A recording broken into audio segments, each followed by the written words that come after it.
Bawang. Ganun lang si Puy Bawang. Nagbabalat na tayo ng bawang ngayon. Mga lods. Yung trabaho ngayon. Ito yung trabaho natin na munting hanap buhay.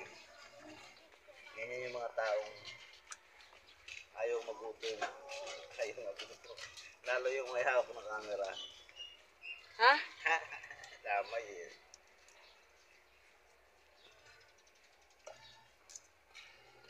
Yung sako, yung ano natin yung dalawang sako, no? Sak.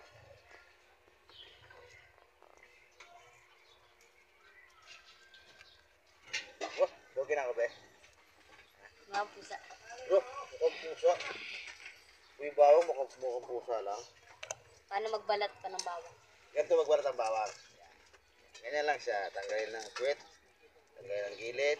Yan. Yan. Pwedeng kuko eh. Tamang kuko natin, puro itim na. Yan. Ganyan lang siya. Pwedeng kuko. Yan.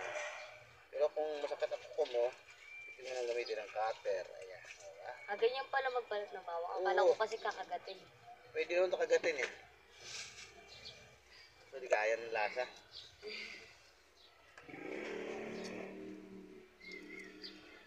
Marami na naman tayong basura. Time's enough.